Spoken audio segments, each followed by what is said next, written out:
Unajuaje kama ni mtu mwenye uwezo wa juu au wa chini? Watu wengi wanaangalia tu title ya mtu, hustle, IQ yake, lakini kiuhalisia kuna signal 3 ambazo ukiwa nazo unajua sasa wewe ni mtu wa hali ya juu. Yaani wewe ni mtu mwenye uwezo mkubwa. Kitaalamu wanaitwa ni high performer. Hawana uwezo kabisa wa kupoteza muda na kusubiri. Wanapata wakati mgumu sana kufanya kazi na watu ambao wako slow. Kwa mfano, mtu unamtext chat anachukua muda mrefu kureply your text. Mtu unampigia simu kwa ajili ya kurespond kwenda na speed, mtu anaenda taratibu. Wanapata wakati mgumu sana kufanya kazi na watu ambao slow.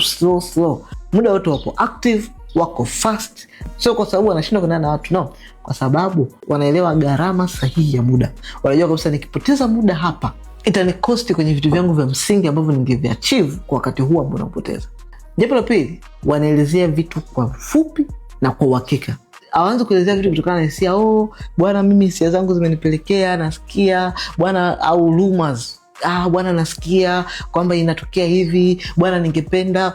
No, wanakuja na fact, wanakuja na data, wanakuja na experience, wanakuonyesha evidence ya vitu gani vimetokea, ukifanya kitu gani kinaleta matokeo gani, kwa nini na kwa sababu gani. Clarity ndio lugha yao kubwa. Jambo la 3, wanasema ndio kuliko mtu yeyote. Sio ile yes ya kama mtu ambaye ajielewi anaenda tu kama zuzu yes hapana. Au ile people pleasing kwamba wewe ni kila saa kila mtu unamkubalia ili usimuonee, usimvundishe moyo ama usimuumize. No, au kuombaomba. No. Hii inakuwa pale kwenye how is this possible? Kwamba kwenye jambo kama hili tunaweza tukatoka na tusiharibikiwe. Ndio. They see possibilities.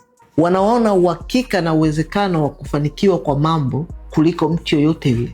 Inapotokea situation yoyote, changamoto yoyote, ama wanapotamani kufanya jambo lolote, ama wanapotamani kutoka tu moja kwenda nyingine, kujaribu improvement, kujaribu biashara, kujaribu kuanzisha makampuni na everything, project na everything. Wow, badala kuwa kama watu wengine wote ambao wanaanza kujiuliza, je ikikwama, je ikifeli, je ikishindikana, wao ni watu wanaosema yes it is possible. Kwa mfano, kwenye biashara ulionayo, kwenye idea ulionayo, ama vision ulionayo, ama namna gani unavyo operate biashara yako, kuitoa kutoka hapo kwenda kwenye next level inakuhitaji uwe high performer.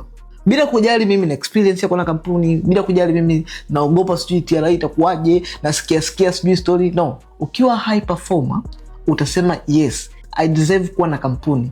I deserve kutoka kwenye level hii kwenda nyingine. I deserve kumiliki kampuni yangu, kumiliki biashara yangu, kuwa official, kuweza kufanya na mimi kazi na mabenki, kuweza kufanya kazi na mimi kupata tenda za serikali. Kwani tenda anastahili kupata nani? Kama wao wanastahili kupata tenda, na mimi pia nastahili kupata tenda. Kwa tenda za serikali, tenda binafsi, watu mmoja, kufanya kazi na makampuni, kufanya kazi na mabiashara, B2B business, B2C business, B2B2C business. I deserve to do this business. Ukiwa high performer, huna kitu chochote kitakacho kuzuia zaidi ya kusema yes, lazima niwe na kampuni kwa sababu pia I deserve this.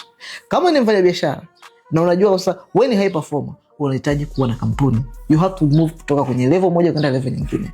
Despite ya vitu vyote ambavyo vinakuzunguka, odds zote zilizoko mbele yako, ni muda wako wa kuwa high performer na kuamini kwamba nahitaji na mimi kutoka kwenye level hii ya kuanza kufanya kazi na mabenki, kufanya kazi na taasisi za kifedha, kujulikana kisheria, kuaminika kisheria, kuweza kupata tenda, kupata kazi, kuweza kuhakikisha generation yangu inayofuata na wenyewe wanaweza kunufaika na biashara naifanya. Sio generation yangu inayofuata itaanza sifuri kama wewe jinsi ulipoanzia sifuri. Wewe umeanzia sifuri. Sasa hivi uko hapo unanisikiliza kwa ajili ya kuweza kustructure kampuni yako, biashara yako. So, wewe generation inayofuata, wewe ndio unatakiwa uwe high performer kwako mwenyewe na biashara na familia yako, kwamba kuanzia hapa kwenda mbele everything inakuwa systematic, kuna structure, kuna procedure, kila kitu kinakamilika, na kuweza kusajili kampuni yako. Comment neno kampuni hapo chini, nitakufikia moja kwa moja DM kwako na kusaidia kuweza kusajili kampuni yako, ama wasiliana na mimi kupitia namba ya simu iliyopo kwenye caption hapo. Tutakupokea na tutakusaidia kusajili kampuni yako sasa hivi